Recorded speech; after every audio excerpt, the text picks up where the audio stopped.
Hello everyone, this is Darker Joe, and today I'm be talking about the balance patch that the balance patch that came live. So how I feel about the current units, as well as I'll talk about the new Senya, the Dragon Blade Senya, whatever her name is, and also talk about the band protection in World Arena now that I've actually had a chance to actually use it and actually play a little bit, and how I feel about the current meta right now of how it is, you know, it's preseason, so it's not going to be as crazy. It's not going to be like a good indicator of the meta technically, because a lot of people are messing around, the testing stuff. So it might be way different in like a few weeks when they actually get the real season starting and stuff, and as well as Senya comes out.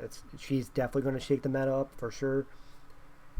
But I will talk about that in a second. First, and also I will So, and this is like the mods over here for the in damage check for Senya. So first, I'll talk about the units, the balance units. All right, so I'll first start talking about this one because I haven't actually used her because I've been pre-banning her almost every game because I fought her a few times. I saw how broken she is. I knew she'd be broken once they changed her, and this is how my Senya has been built. Not Senya, my Celine has been built for a while. I've always had a Bruiser Celine. I've always preferred a Bruiser Celine. And this is honestly going to this will still make her just as broken, honestly, but like, I think Celine is one of the most broken units in the game right now because unless you're cleaving her or you have a lot of good AoE units that can, hit her, that are really fast, they can proc her out of stealth and then pop her, or you have a really fast Milim, which I used to have a really fast Milim. I do still too, but I think Celine is super broken. The fact that she starts off with stealth for 2 turns, you can't even use Conqueror Lilius against her. So pretty much, if you press Conqueror Lilius' skills, you just freely killed 1 or 2 units on your side just for no reason. Like, I think she is like insanely broken. So I've been pre-banning her as well as Emma Politis. So those are my 2 pre-bans now so far in this preseason. Yeah, I think she's a stupid unit. I do not know what they were thinking about doing by giving her stealth on top of extra damage on top of 10 souls. Why? So that means she can like one-shot an entire... I've seen people one-shot tanks with her on S3 because she got free souls. So she'll get attack buff, she'll soul burn in, she'll one-shot a tank. Like, no. So I just been pre-banning her because I like to use a lot of non-attack skills. So it's just... I can deal with the fire politics. It's just I cannot deal with the freaking unit right here. So honestly, she's been my go-to pre-ban right now. I mean, if you're a cleaver and you have like a lot of fast AoE units that can proc her out of stealth and then kill her quickly, then yeah, you may not have an issue. You may think she's a weak unit, but like she kind of kills a lot of fun units too. Like I can't pick Lilibet with her there because she just one shots Lilibet. Even my Bruiser Lilibet would just die to her. This was the speed Milim I was talking about. You could make a speed Milim and kill Celine. That is an option, but getting her faster than their opener, while also not relying on an on-attack skill on your side to fight their opener, it's not really easy to do. The next one I'll talk about is the other one that people are complaining about, which I get. He is definitely a pretty broken unit too. Definitely, I've used him a decent amount. I've fought him a few times. He is a unit that I think is going to keep being one of the most broken units for a while, type of thing. At least with him, there's a little bit of counterplay. Like if you hit him with unbuffable, he's 100% useless. Like if he gets hit by unbuffable, he can't do anything because he doesn't get his buff anymore, and he doesn't give a shield to him or his allies, type of thing. Also injury. So with Blood Moon Haste now being really, really broken, is also going to put more importance on Urban Shadow's Shu, because ML Shu could just 100% make him useless. Because if you have a really a high damage Shu and she hits him with 1 S3, you cut his... Let's say you have 25k HP at ML Haste. If you have a high damage Shu and you press you S3 one time on him, boom, his max health might be cut down to like freaking... like 18k in just 1 S3, or even lower than that. And like 18k, Blood Moon Haste is not killing anything, even with his buff. So injury is a very important thing to fight him with. So Urban Shadow Shoe is really strong. DDR is really strong into him. Actually, Fire Robbie's really strong in him too. So I know some people were saying like, well, just use Galileusz as well. Galileusz could just pop him. I'm like, yeah, depending on what their draft as well. So because like I don't really struggle against Galileusz that much because I usually pick an Aureus Knight and then I pick if I see Galileusz I would pick Albedo with my Aureus Knight. So Galileusz can't really one shot any of my units. Maybe the Rose. If I pick Rose and if I pick Rose and Albedo, they can probably kill the Rose, but. Yeah, either way, it's just, unbuffle him or get him with injury type of thing. This is how I have him built. Really solid, real high defense. Not the best health for him, but like I actually prefer effectiveness on him than ER. Reason with that is you're not, even if you go ER, you're probably gonna go like what? You probably can spare maybe 100 ER on him at best. Because if you go any more than 100 ER, you are really hurting his his health then, because you need to have him really high health. I mean, okay, what I could do, no, because that wouldn't be counter set. That's never mind. Because I said I could give him my Yulha gear. My Yulha has 150 ER with like 28k HP. That would probably still be pretty high health on him, but he'll also be speed set, and like a counter set is just the best on him. So it's like, yeah. Anyways, I think he's very, very strong. I think he is right now. I don't think he's overpowered yet, but he is definitely going to get even stronger the more units that come out. Basically, I think he's going to be a unit like him and ML Senya is going to, those two combos to get those two a combo together so well to the point it's like you're kind of screwed. You put him in the back, you put ML Senya in the front. It's like you have to focus down ML Haste, otherwise he's going to revive whoever you kill. And if you get ML Haste low, then ML Senya pops off. So those two together are really strong. Like you put those two with like Karina and Albedo, like what do you do? Besides for, as much injury as you possibly can. But alright. Anyways, the next one I'll talk about is one that I actually really do enjoy, and I think she's fair. I like the way this is built. I have just under 1600 defense, 26k HP, still solid attack at 2500 with 268 crit damage on pen set. I've been using her a decent amount actually, and I really, really like her build. I really like her. She's just a lot of fun. She's really strong. She does well into Laya. She does well into Navy Captain Landy. So she can handle a lot of the meta units type of thing. She's insanely tanky. With the way the scaling works is like if you get like 25k HP would give you like 2,000 freaking attack for free. So basically this right here has about 4,500 attack. So she starts the match up with 4,500 attack with really high bulk with respectable crit damage on a pen set. Like her speed's not really high, but I mean 163 is not terrible considering that she also pushes herself up anyways. So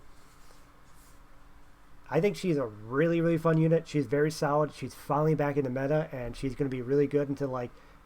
Honestly, I think she destroys Galileusz, technically. Because even if you say, well, Galileusz can just, get a full pen against her, assuming you hit, you still got to remember the damage reduction on against, your elemental weakness, so... Very solid unit. However, with Ravi coming into the meta again, that means Blue Shoe is going to come back into the meta as well. I mean, she's always kind of been in the meta, but because some people will go like, well, you just pick other ice units like Karina. Like, I don't think Karina can really fight Ravi. Well, in a 1v1, yes, Karina will beat Ravi throughout the match type of thing, but like, a Karina's not going to like one-shot a Ravi. Like, I don't care.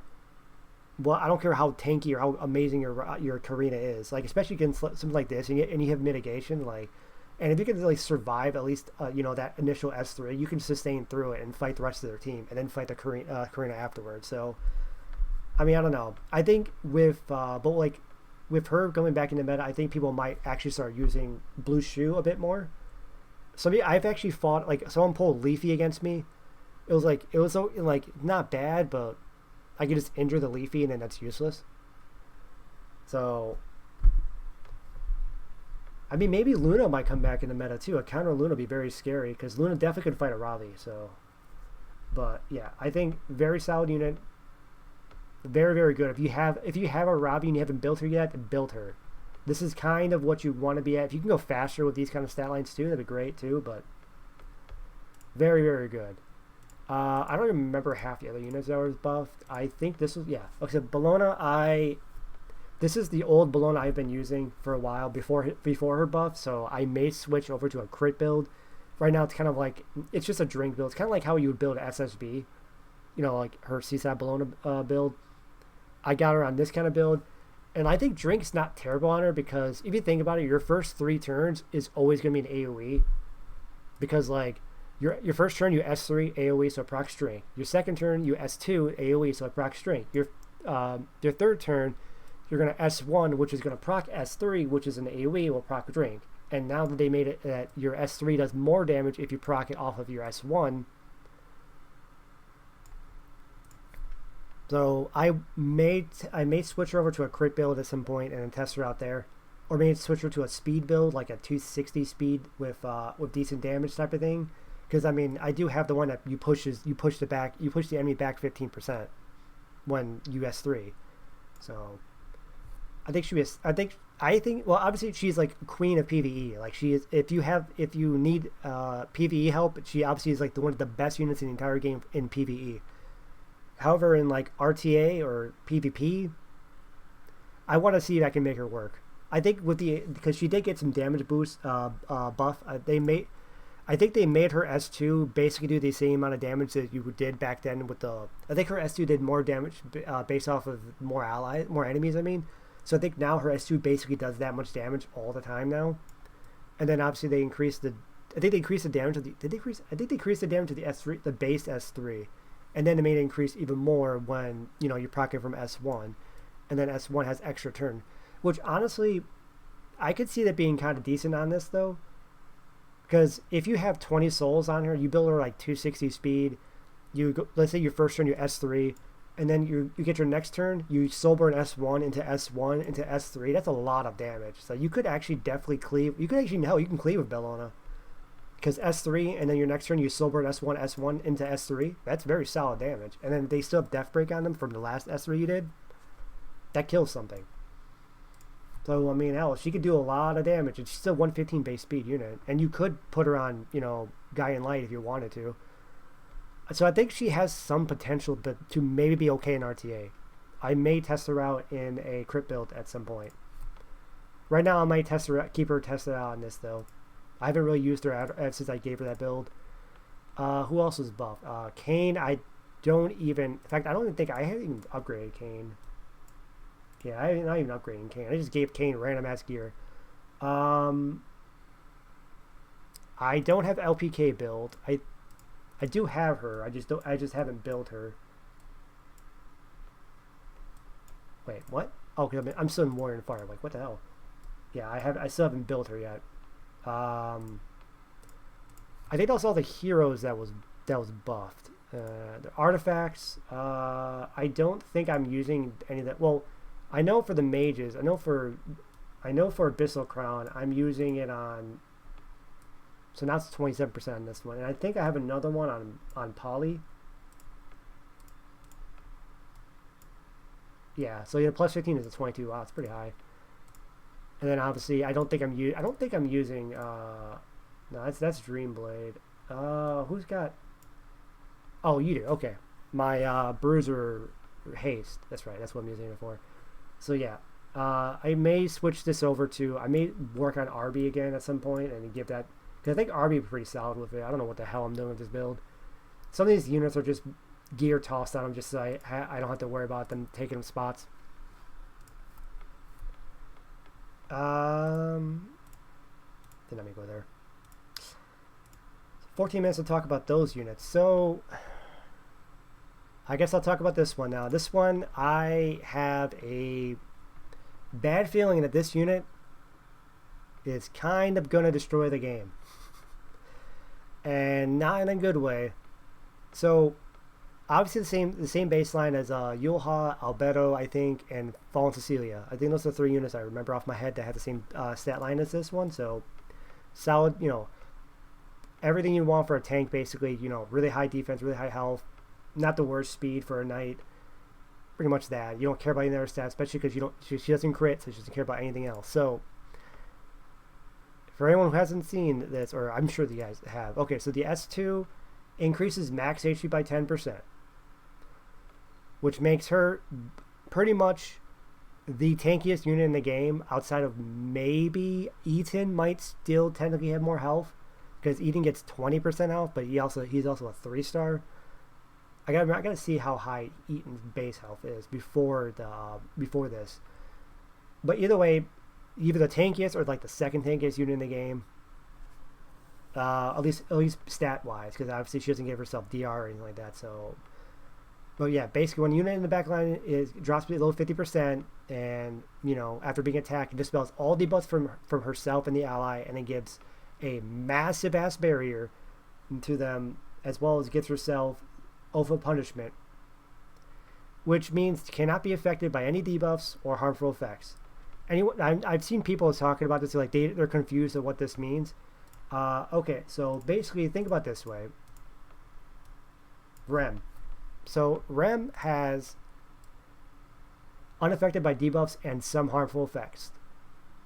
So basically that's what demon mode is. So this is basically demon mode. You cannot hit her with anything. When she gets this, she is immune to everything. She's immune to even resets. She's immune to CR push. She's CR pushback. She's immune to resets. She's immune to obviously all debuffs because it says unaffected by debuffs. And I'm assuming some harmful effects that could potentially even mean injury.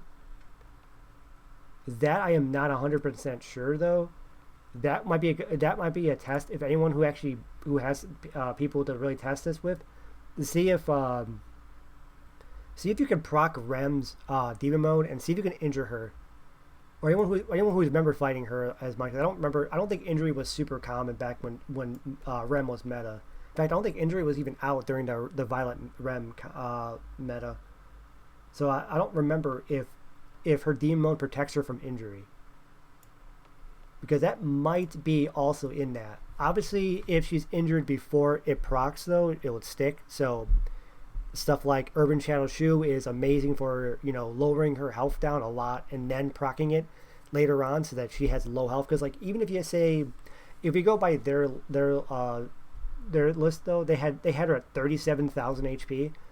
If you get hit by like a really solid high damage like ML Shoe and it hits like almost a cap amount of injury, you can have their 37k HP get dropped down to like 20 something, like 21 or 22 in the very first turn. And it's not including the fact that it can be dropped down even more, because obviously injury goes up to 50% maximum injury. So if it's like a 37k HP, the highest you can injure it will be lowering it down to 18k. And 18,000 isn't really going to be crazy to worry about. At that point, you're not going to be scared of it. Because what makes this unit really broken is the fact that it can hit 35k HP or even more at a pretty easy amount. Because like I'm already working on what I'm going to give her.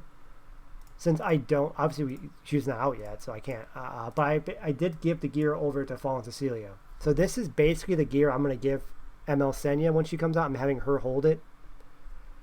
And keep in mind, this is also without any imprint, so there's no health from here, and she's not getting that 10% obviously until later on, until ML Senya.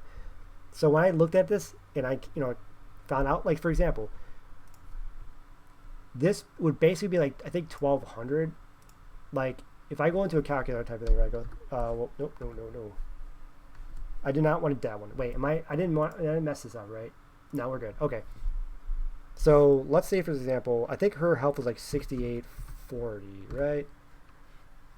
We do that by times 0.18, so she would gain like 1231 maximum. So she'd be at 34.2, right? So 34,200 or just whatever. That's close enough.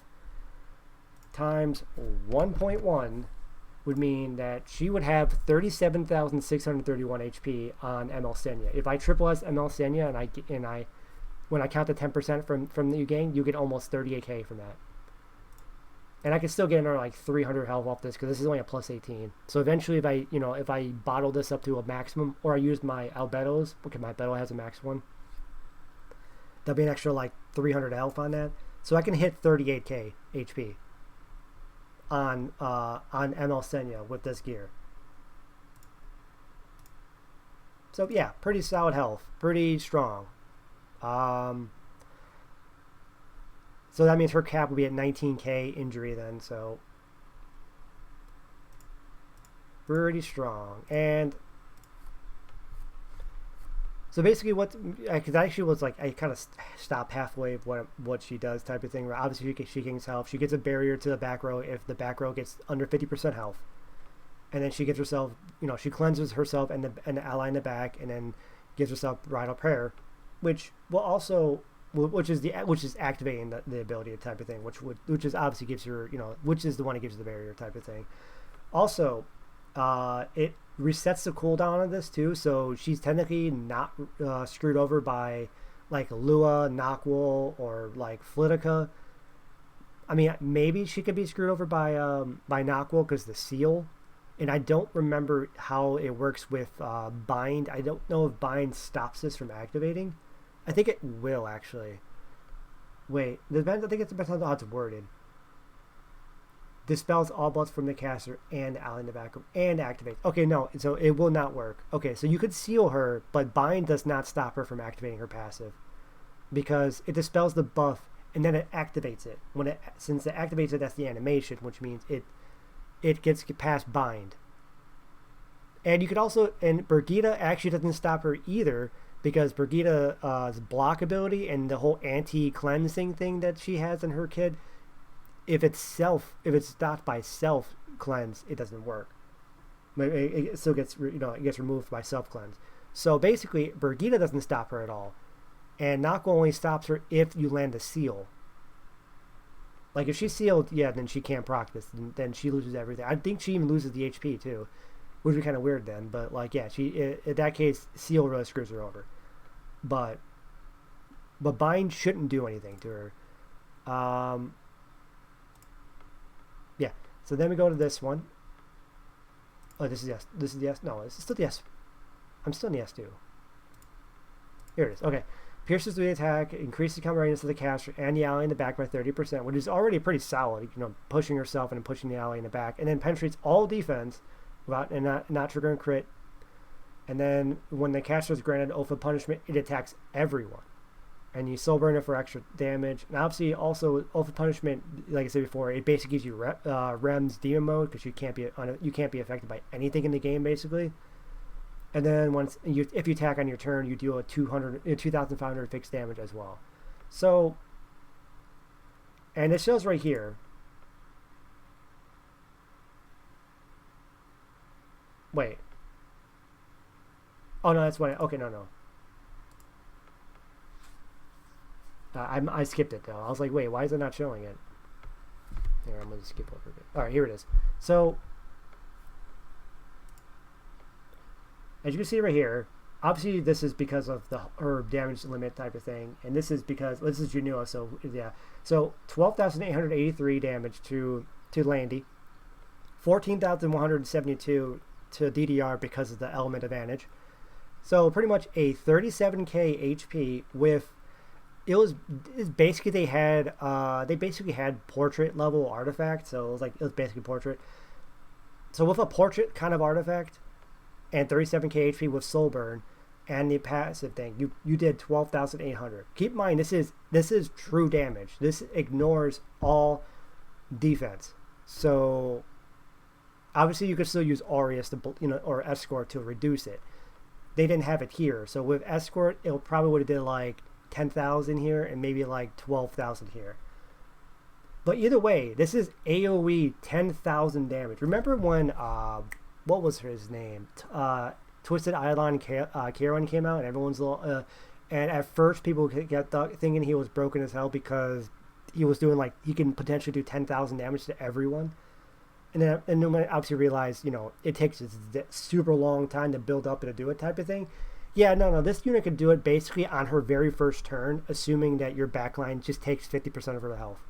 You put a squishy unit in the back, and they counter you one time with a unit. Like, let's say they have a Yuffie, right? Abyssal Yuffie, and you have a squishy unit in the back, and you do an AOE attack, and Abyssal Yuffie attacks back, and does half of your backline's health.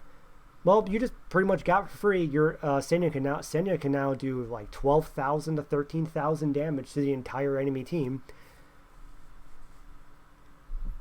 I mean, obviously, like I said before, it's going to be a bit different because this one didn't have any mitigation on it. So, but that's why I'm with this. I'm looking at this, right? So, am I still on? Okay, I'm not on. Let's go back to Fallen Cecilia. So 1626. I'm going to use this stat line.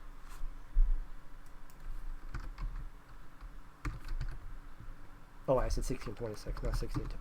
Alright, the crit damage doesn't matter. We're going to go to 3F, obviously, because that's the one in the building. Defense doesn't matter. Well, it does matter for 3F. But let's just say you're going for a tanky unit. Let's say you're going 1500 defense, and you got escort, right? And if I do, let's just say 37k, I'll use their stat line.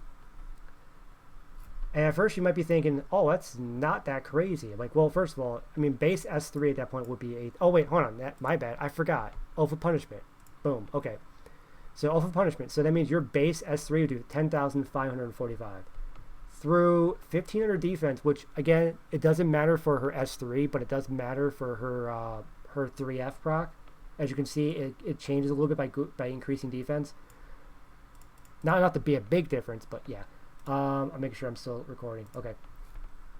An escort buff. So that's still 10,545 or almost 12k on soul burn. Also, if you look at this right here, 11,000 barrier size. So your backline and her is getting an 11,000 barrier size if you have a 37k Senya. So yeah, that's kind of insane. This is going to basically destroy all of Cleave and even aggro units type of thing, because if you do any damage in the backline, basically you're gonna have to break through 11,000 barrier size on that backline and that Senya, and that Senya is now immune to every debuff in the game, cannot be stopped at all. She's just a walking time bomb. She's just gonna walk up to her skill. She can't be stopped by anything in the game, obviously, besides for, you could still use invincibility, you could still use, like, skill and all fire and all that stuff. So you can still, try to avoid the damage, but you cannot stop her from doing anything on her turn. She will hit you. And that's the crazy part is, like, the fact that you have no counterplay to that. You just get hit. Of course, if you injure her, like, heavily, like, for example, like I said, if you get her with like Urban Shadow Shoes smacks her a little bit around, and you got 19k, that's barrier size. It's still pretty good barrier size, almost 6k, but that damage is not nearly as scary. It's still pretty solid when you consider the fact this is like this S3 will be AOE, so it'll just be a free 7,000 damage AOE to the team. So even when you get a heavy injured, you injure her heavily, it's still really solid. It's still pretty decent damage for AOE. So yeah, she's gonna be kind of insane. I think she's going to really kill the game a bit, because like I said, you put her with Karina, you put her with Albedo, you put her with Blood Moon Haste. What do? They could either put ML Haste in the back, or they could put Karina in the back. You have to focus one of those 3 units, and you're screwed. And I'm like, I'm fine with. Part of me is like, I'm fine with all this because I hate Cleave. I think Cleave is the most boring, playstyles to fight against, because I actually like to do stuff and actually like to have my turns. And Cleave is just like, oh, either I win the game or I just leave because I didn't win the game, and that's why it's so boring to me. Like, every time I see a Cleaver, I'm just like, oh, I'm not gonna have fun with this match. Even if I win or lose, even if I win, which again, some Cleavers are super easy to beat, it's like it's not fun. So that's why part of me is like, I'm happy about it, but like, I can't use anything fun now. Like, I can't use stuff like Lilibet, Green Lilibet anymore, because I'm gonna have to focus this unit first. Like, you're just gonna have to focus her first. She is going to be one of the most broken units in the game. She is also going to be in every freaking defense, so get ready for that, because you're going to see her in every single defense. Because it's, I mean, maybe not, because you can always use injury units are a lot easier to pull off in defense, and in offense, in arena offense and Guild War offense. You might not see her there as much as like RTA, where you can just ban out their injury units. Like, because if you ban out, like, if you ban Urban Shadow Shoe and Death Dew Array, so all the main injury units are gone, what do? You don't really have, besides from maybe Zahak, might be decent enough, but like, you're going to waste his S3 into Senya, and you're not killing Senya with that S3. It's just to get some injury on her. It's like, is that really worth wasting a slot in on your team? So yeah. So get ready for that, because it's going to be stupid. So I did show the units. Oh yeah. So two things I wanted to show also. One is, actually, no, well, it's one thing I want to show you, but this is the start of it. So the World Banner Protection, RTA Ban Protection is here, and I actually had to test it out. Also, I think these guys are trying to hint at something here, which is also why, because remember, we have, in fact, I think it's still up. Yeah, we still have Hoochie's Secret Shop here, which means they usually only do this if it's a limited unit coming out. So, and also they're giving us a new unit, Birgitta. They're trying to make people want to spend their bookmarks on that unit so that they can hit us with a limited. Some people are saying this might, some people are hinting at this might mean, because the fact they picked 2 Guilty Gear units here, that maybe they're hinting at a Guilty Gear rerun. It's possible, because usually when you think about this, they could have easily just not included any of these units. They could have just, just have it be like this, just have empty spots, and we will just see ban protection or safeguard unit, and just said you can't ban that unit in the middle. So I'm thinking the fact that they're actually placing units in there, that they're trying to tell us something, trying to hint at us and give us clues. Some people are saying here as well that, maybe they're hinting at 3 pre-bans here, but this is round mode, so it might not be. I think they're going to do 3 pre-bans. They probably would have did it in preseason. So the fact that we're not getting into preseason, it means that we're probably not going to get it. But also, you look at this though. So if you look at the units they're picked here too, also, so they're hinting at potentially at maybe a Guilty Gear a rerun, right? Because these 2 units, because no one's going to use. Well, Dizzy might get played here and there in RTA, but no one really uses Biking that much in RTA. But if you think about it this way, what about the other 3 units? And yes, the main reason I'm talking about is because Lilibet's involved in it. So you look at this one, you have SBA, which is obviously Armenta. Armenta was always hinted at having a potential skin at one, because there were a few artworks of her in like her in that summer like outfit type of thing. So we might actually get a summer Armenta skin, because usually we get a skin and then we usually get a skin and a new limited when it comes to summer. Right, I don't know. I don't remember what the skin was for last year, but obviously last year was Well, wait, no. Technically, summer last year Lulika and Leafy's. We actually had 2 limiteds, didn't we? And then the year before that we had. I think the year before that was Charlotte, right? I don't remember what the skin was there either. But if you look at this though, they might be giving us this one as a hint, saying, maybe we're going to get the Armenta skin finally, and then maybe there's a Guilty Gear rerun at some point. And then you look at this one, Karine already has a summer skin. Then we look at here, Lilibet, and why is Lilibet in the ban protection? Maybe they're trying to hint that she's getting a limited version. And I'm telling you right now, if we get a limited version of her, I'm playing triple Lilibets in RTA, and I'm gonna pick triple Lilibets in Guild Wars. Actually, you know what? Not Arena. I think I'm still using triple Euphine right now in Guild Wars. I know there's no match, but I can still look at it, right? Yeah. Am I still using triple Euphine here? Yeah, triple Euphine. Triple Euphine, and then I think my Bruiser Lilibet, my Bruiser Millum, and then my Rose. Okay, yeah. I just like to have fun, so I don't care about. Plus, I actually win. I actually win off of those, so yeah. So, anyways, maybe they're hinting at a limited Lilibet, which I'm gonna tell you right now. I'm gonna be a triple S. Well, honestly, I can just give her one of my other triple S Lilibets if I needed to worry about max inputting her. But so maybe because, like I said before, we have Hoochie here. We usually only get this if the limited unit's coming out. So it's either going to be a summer event coming up, or it's going to be potentially Guilty Gear rerun. If it's Guilty Gear rerun, I don't really care. I already have all the Guilty Gear units, unless they come up with a new one, which they might, because I already have them all. I don't care about pulling for imprints on them really. If I really cared, I'll just use I'll just save up memory shards for them in the future. So yeah. Now, as far as my opinion on the band protection itself. Oh, okay. I can turn this up a little bit. So this is how I'm doing right now in preseason with fun with me doing whatever I want. I actually kind of I like the band protection actually. I think it's a very solid a very solid thing to add to the game.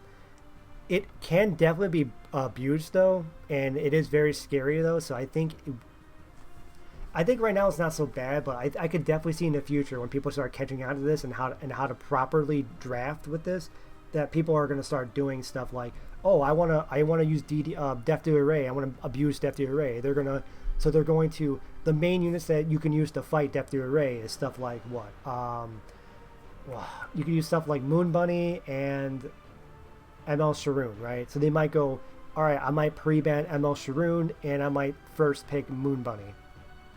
And then you can put DDR in the middle draft. But then again, if you do that, though, you risk your opponent picking DDR before you, knowing that the two hardest counters to him is gone. So you still got to be careful with that. Like for example, this is the match I just did type of thing. Like they locked in DDR, but they did not block off these two. They banned wrong. They could have probably won if they banned Shu here. They probably could have won. Type of thing, but. Plus I got lucky a little bit because my shoe popped off. This is when I lost. They actually locked in Destina, and I was doing something fun. I was picking Harado, and I got 15% off of Lent because the Celine went first. Celine pressed S3, and I'm like, okay, cool. I'm just gonna immediately strip off the entire. I'm gonna just instantly strip off the immortality at least. Oh no! By the way, my 15% crit rate. Harado crits her. Of course he does. I guess you say 30 because it's dark versus light, so I have 30% crit chance, right? But like I crit and then I didn't even strip. Like come on, I have 100 effectiveness. You're gonna tell me this thing has 200 ER while also being like 270 speed? Because I was at 260 speed on Harado or nearby. But yeah, anyways, so like they locked that in. I locked in Ilnov, and I wanted to test it out. On this one, Blood Moon Haze, they locked in Leafy, and they probably banned the wrong unit because, I mean, I understand why you're banning this though, because you could Fire Ravi could beat Laya in a longer match. Fire Ravi also could do really good in the candy, and it does, and potentially stuns Junua. So the only thing is this Leafy would have eventually killed her. But I also had double injury, which is why I'm like, you probably should ban one of the injury units here. You banned this, then I would have had nothing against this basically, because this takes too long and I could just cleansed it. But like yeah. Now this one, they locked in Zeo. I felt confident in my my Moon Bunny's ER, so I blocked in Moon Bunny, because I'm like, my Moon Bunny has a lot of ER. I'm not like these people who go, 150 ER on Moon Bunny, on immunity, and you're like, well, they have, if they're using Conqueror Lilius, they have to press the 3 to stop it. I'm like, yeah, that works for Conqueror Lilius, but if you only have 150 ER, you're going to get smacked by every single debuffer in the game, though. 150 ER is basically nothing to these units. If it's an effectiveness Zeo or if it's a Rowana, they're going to have more effectiveness than that. However, I have 260 ER on my Moon Bunny.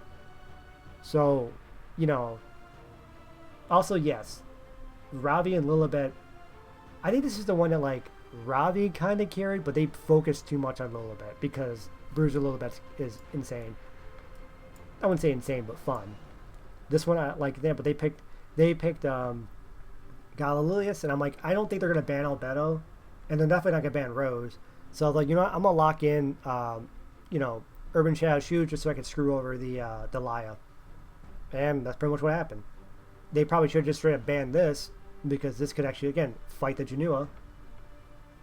Well, also this is pretty solid into well, no, actually I could say it's pretty good into Galileuus as well. And this one I lost. This is what I'm talking about. This one though, like this one, they locked in Knuckle, which is actually one of the most annoying like middle units you can fight. Protected units. And then I drafted. Okay, I'll just draft the Moon Bunny, and obviously they press S3, gave me a skill notifier and all this stuff, and then reset. I think it missed my Rose. I think it missed Rose. She doesn't even care because she doesn't even have cooldowns on her S3. You definitely don't, unless you soul burn, you are not hitting her with it because I don't think Knockwills can hit 260 ER units really. Let's soul burn. And like this one, I'm probably not going to S3 on his very first turn anyway, so I didn't really care. But they still end up winning because I just didn't have the damage overall because of what their team was. So it's like Knockwill did, like that S3, the initial S3 of Knockwill didn't do anything, but like the second turn happened, and then yeah, they just had too much tempo over me, I think, in that one. But like this one, they going for too much mitigation on here. They went for that. They locked in Armin, and I'm like, you know what? I'll just lock in the. And this one, I think it was yeah, that's right, because they thought, oh, Rose, not Rose, Winter can stun one of your units, and you're gonna have to waste a an ability off of Rose, a non-attack skill is gonna proc it. I'm like, no, How do you Fiend's just gonna cleanse it, because she cleanses, she cleanses 2 debuffs, she gives attack buff to my team, and CR pushes my team without using a non-attack skill, so she doesn't care. In fact, maybe I could stop banning Celine and just first picking Holiday Euphine, because that would be enough. That would be actually, I never. Okay, that is a way I can deal with it, but then they'll probably start banning it though, because like Holiday Euphine can work into that, Celine, because again you can push the team up, give attack buff, and knock her out of stealth all in one ability. I guess you could say the same thing with Closer Charles too, and you can go like a 260, 270 speed Closer Charles and give yourself attack buff and CR push without proccing Celine. And Closer Charles does not proc counters too, so maybe, but it's still a lot of scary things with being AoE. But yeah, basically I like the how it is. It also gives you, if you are second pick, I think second pick is like, to me, the best part of it though. Because like first pick, they pick whatever unit they want, whatever. Your second pick, you see your first pick, you hopefully see what they're kind of building, and it's you draft 2 units that you think is like a safe unit that is not giving away what you want to build or what style you're drafting. So that way, when their second and third pick hits and their third pick is locked in, you're like, okay, I see ML Landy. So my band protection unit should be something that can fight their band protection unit. And I went with, like in this case, I went with Ravi, because I could have went Bologna, but like Bologna would have also been completely screwed against against Aiden there. Aiden would have just destroyed Bologna. So I thought, you know what, Ravi could fight Landy while also being a really tanky unit, a very nice sustain unit, and if they use stuff like Laya, it's pretty good into Laya overall, throughout the match. She's definitely not a unit that's gonna die to freaking Shaltir type of thing. She has self cleanse when she gets hit by crits and stuff. She's not as screwed over by like Rowana or Biblis maybe, because at least then it's a % chance and not a guaranteed counter like Bologna. So yeah, I just think. And this one I lost because I did the same thing, but this one I think I just lost overall because I didn't have enough AoE to fight the Stene. But I thought they were going to ban the Laya, so I felt like I had to ban the Lua. Which honestly, wait, why did I ban Lua? Even if they banned Laya, why do I care about cooldowns? Like, okay, I can't use her turn for one turn. Lilibet's tanky enough to. This is not going to kill her right away. Again, if they didn't ban this, that means they can't use this and because of that, or this actually, or even the S3 off of this. Honestly, I should have banned the. I can't ban Landy. DDR, I guess, or the Stene, because I didn't have the AoE to fight Stene, so probably a Stene. Yeah, I think I should have banned Stene here. That probably would have been better because I think even if they banned Lion, I had these four, that probably would have been enough to kill these two. So like sometimes I admit I just lose because I'm freaking lots.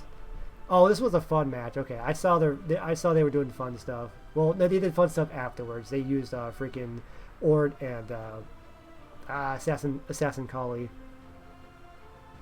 Honestly, I kind of felt like an asshole, just kind of semi try hard. Well, I can't say tryhard if I'm picking Rose and Lilibet though, or Lots. Like these three are not really tryhards. The only tryhard unit would be like Ravi and maybe Albedo, but yeah. Anyways, I like it. I think it's a good. I think it's a good introduction. I think it's good, and the fact that they did this during preseason is huge. So yeah, I hope that this doesn't turn out pretty crazy, and I hope that Senya doesn't destroy the game like I think she's going to. But it's fun. Again, a recap real quick. Fire Robbie is an amazing unit, really fun unit. Blood Moon Haste is a really, really scary unit, kind of broken unit, but there is counterplay because injury really screws over Blood Moon Haste. If you can get a...